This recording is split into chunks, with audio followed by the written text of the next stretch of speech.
All right, everybody. I want to be respectful of your time, so thank you for joining me today. And today we're going to talk a little bit about how to protest your taxes. And I'm going to share some tips and things like that and what to do so that you can try to have some success when you go to your hearing and try and get them to lower your taxes. We'll do some Q&A at the end of it, so feel free to ask questions or put them into the chat, and I will answer those for you, okay? All right, so the first things first, guys, and this is just going to be the honest truth. You should always protest your taxes every single year, okay? Every single year you should protest. Here's the kicker. The appraisal districts have the same information that we do as realtors. They can see what homes have sold for around you. Okay. That's the bad news, but it is what it is. There's nothing that we can control. All right. So some of the few tips that I want to talk to you about today for you to do is you got to understand first that the way they come up with your property value, your property values for tax purposes is not the same as your market value. All right. So you always want your tax value to be lower than what the true market value is, so you pay less taxes, property taxes, okay? But they use a computer system, right? They use a computer system and probably an algorithm to, determine what that value is on your property.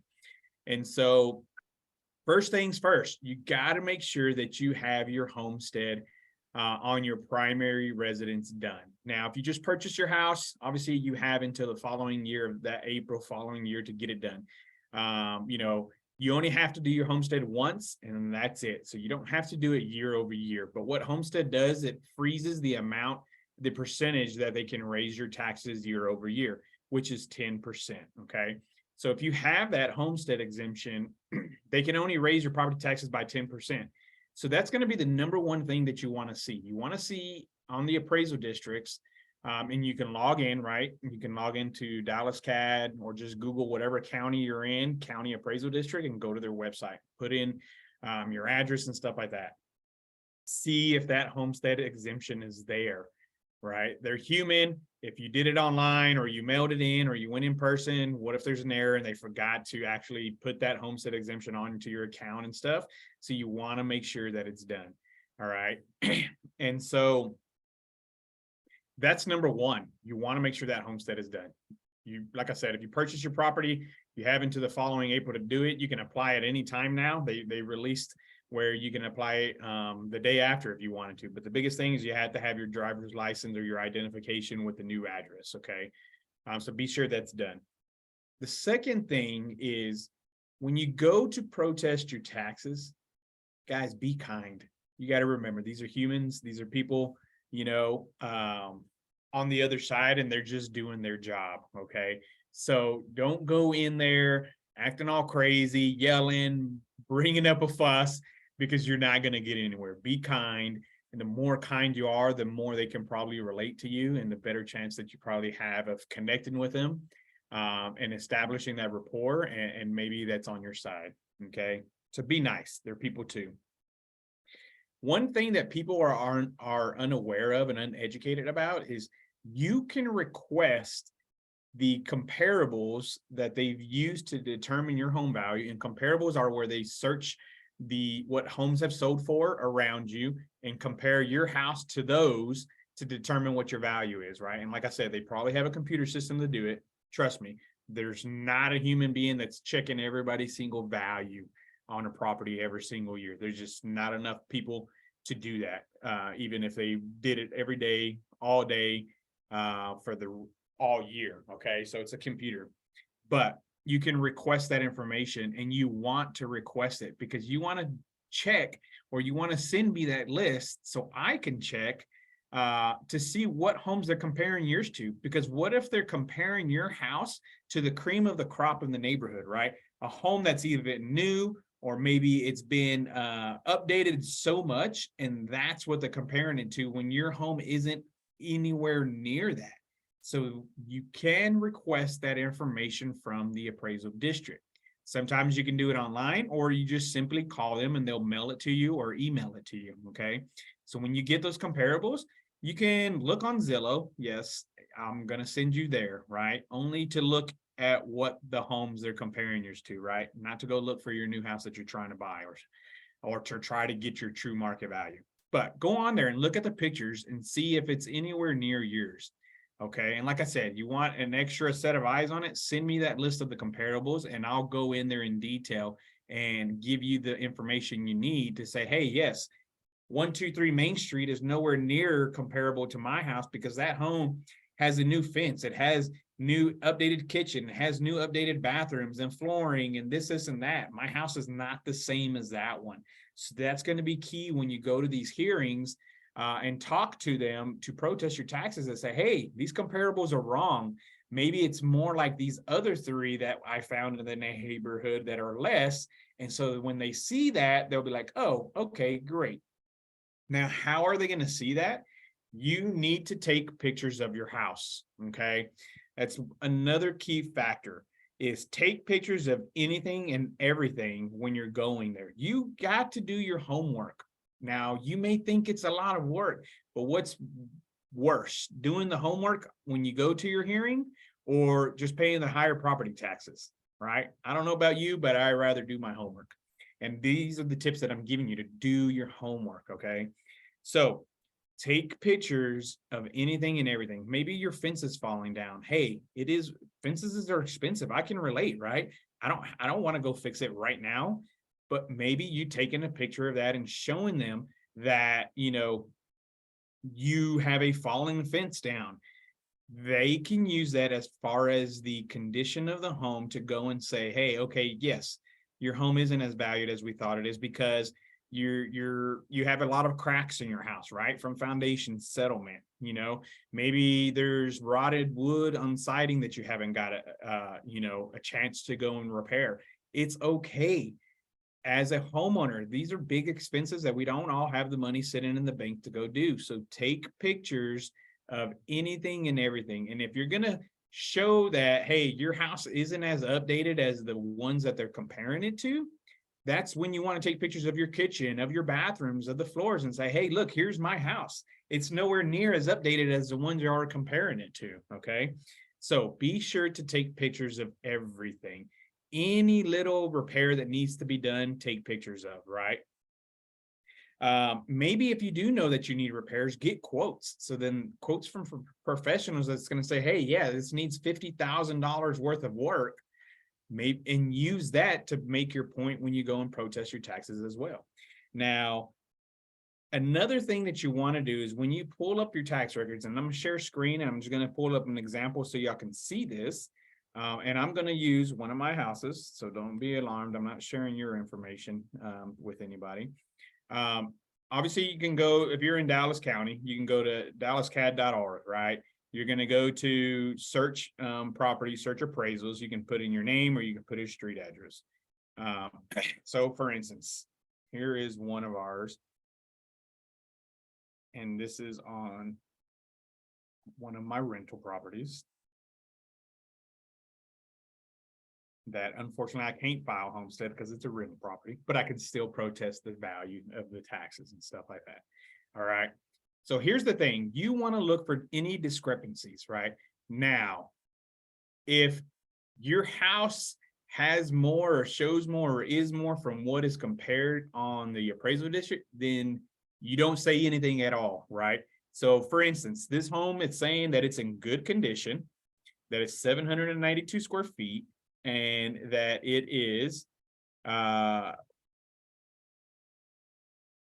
bed, 1 bath over here, right? And then on the square footage, it's saying 792. So maybe you're like, oh man, my house isn't that much. Maybe it's smaller than that, right? Then you want to maybe use a app that you can download on your phone, and it's called Cubicasa, Cubicasa.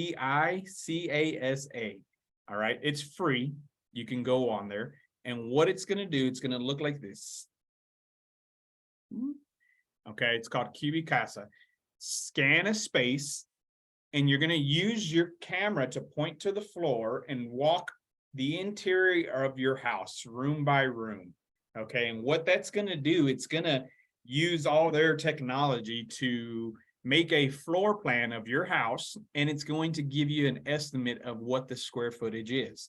And it looks like if almost an appraiser did it. Okay, and so it's really comparable to what your actual square footage could be. So do that quick, simple step and see, hey, the app says that my house is only 700 square feet. So what I'm going to do, I'm going to print that out when I go to my hearing and say, hey, here's a scan of my floor plan with the estimated square footage, and it's nowhere near from what y'all say. So because it's smaller, that means that my house is valued less than what y'all think it is. Okay, so use that. Now, it may say that you have 3 bedrooms and 2 baths when your house is a 2-bedroom, 1 bath. Tell them that. Look for those discrepancies in your appraisal districts to make sure that it is not overshooting for what your house really is. Okay, and like I said, if mine right now says 792 and I go and scan it and it's actually 900, I'm going to shut up, and I'm not even going to bring that up when I go to protest, because then they're going to say, oh, well, we actually got to charge you more. So you only do it if it's less, if your house is less than what they say it is on the appraisal district. Okay, so that's just Dallas County, right? You can go to Tarrant County. If you need your appraisal district website, reach out to me. I'll send it to you, but it's pretty easy. You can Google the county you're in and put appraisal district behind it, and it take you to the property right off course. This is Collin County, same thing. So it looks a little different. But you're going to look for the same stuff. You're going to go to your property.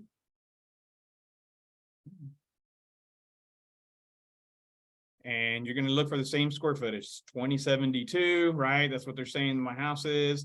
You know, here's my thing. Yep, my homestead is filed for my primary residence. So there we go. Then we're going to look for any discrepancies, right? We're going to look at the square footage. We're going to look at the main square footage, all this stuff. They're going to say, yes, I have a pool. Maybe it's not there. Then you want to be quiet, right? Just different things like that that you're going to go in there and look for. All right. So those are just some of the key things that I believe that will help you when you go and protest. Remember, your deadline is going to be May 15th for most counties. Make sure you go ahead and set up that protest and see when your hearing is. And it's not even a hearing yet. You're going to go meet with a appraisal district worker there, and you're going to bring and talk to them about it, right? And if at the end of the day, they say, hey, guess what? Nope, we're staying on course, and you have supportive data that really tells them that your house shouldn't be as valued as that high, then that's when you can appeal it and then call for a hearing date, okay?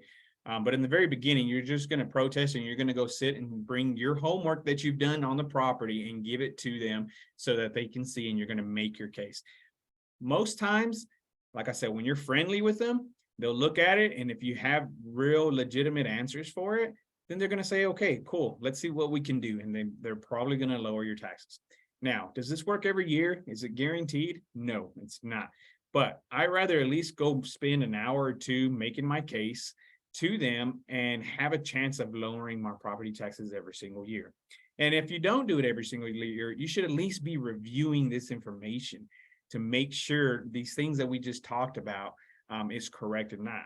And so those are the tips that I have for you guys. It's really short, sweet, and simple, but these are the key things that are going to help you go and protest your taxes. All right. So like I said, be nice. They're people too, right? Ask them, go ahead and request that information up front. Ask them what comparables they're using to come up with your home value. Look on pictures on Zillow and look up those properties and see if they're anything comparable to yours. Send them to me and I'll do a deep dive on it for you and say, hey, no, yes, those are 3 recent sold, but let's look at the entire year because they're valuing over the entire previous year. So maybe I can find some that are less in value and say, hey, well, let's compare them to these 3 instead of those 3 that are cream of the crop. And maybe that will help lower your taxes as well. Okay, so that was the other step we talked about. Then we talked about taking pictures of any worn or damaged parts of your house and make your case that way. Maybe get quotes of things that need to be repaired and take that. So you want to package this all up and present it to them when you go and meet with that initial appraisal district worker and things like that. So that's what I have right now for you. Like I said, if you need help, reach out to me at any time. I'm happy to do so. Obviously, a lot of people are reaching out. So the sooner that you can ask for those comparables from the appraisal district and send them to me, the sooner I can get to them and do it. And hopefully I can get to you to help you with that, right? Maybe if you do protest your taxes and your hearing or your first meetings, maybe 3 weeks from now, great. I'll get them to you before then, but you still want to do the remainder of the homework for your case as well, okay?